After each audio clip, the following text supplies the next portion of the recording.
Today we celebrate Jesus the King, yet I want to begin something that may surprise us. Believing in a crucified God is not easy. Perhaps we hear it so often that it no longer startles us. But if we stop and look at it honestly, it challenges every sense of human logic. The kings of this world have high thrones, military strength, symbols of power, crowns and robes. But when the gospel shows us our king, what we see is something entirely different. A man nailed to a cross, hanging between criminals, humiliated, abandoned, seemingly defeated. And this raises a sincere question in the heart. How can that be the image of our King? How can such a scene give any sense of hope, trust, or security? St. Paul once wrote with disarming clarity, "We preach Christ crucified, scandal to some, foolishness to others." If the cross doesn't unsettle us just a little, perhaps we are not looking at it with full honesty. Maybe because the cross is so difficult to accept. We often reshape Jesus into something more reasonable, more like a king as we imagine one should be. And so we see Christ portrayed with brilliant crowns, velvet capes, golden thrones. There is nothing wrong with it. Beauty can lift the soul, but they can accidentally distance us from the real mystery. Our King did not reign from a throne, but from a cross. I once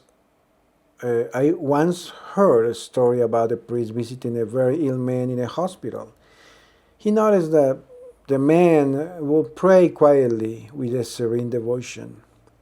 The priest asked him, "Do you pray a lot for God to heal you?" The man smiled and said, "Father, I don't ask him to take the cross away from me.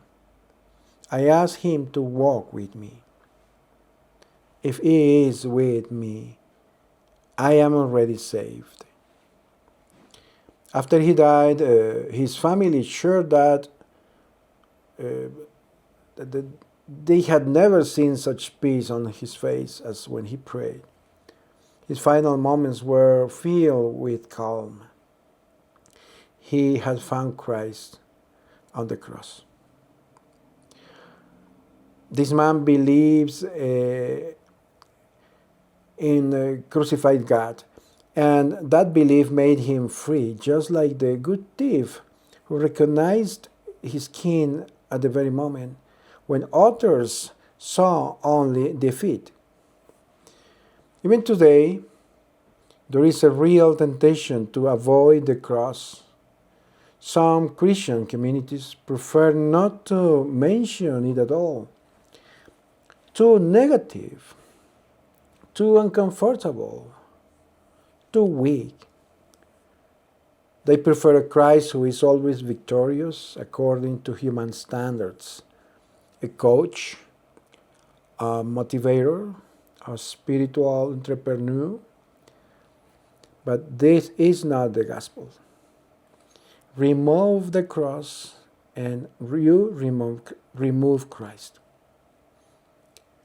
Christianity without the cross is simple a Christianity without Christ. So why, if it is so difficult, do we insist on contemplating a crucified God? Because the cross is where God reveals himself most truthfully. There, where everything looks like failure, God hides his victory. There, where he seems absent, his love is most intense. There, where the world sees shame, he shows glory. There, where pain is real, he reigns with a love that never retreats. The good thief understood this. He saw what no one else saw.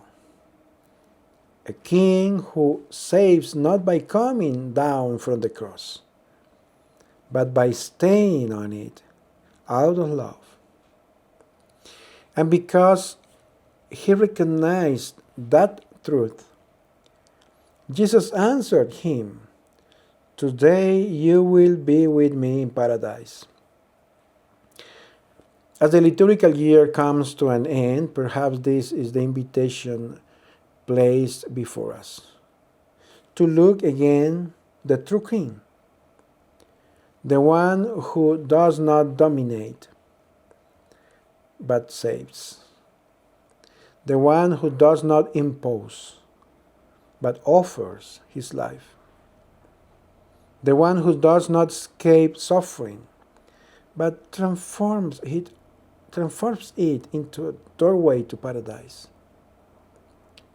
To recognize him not only when he shines, but also when he suffers.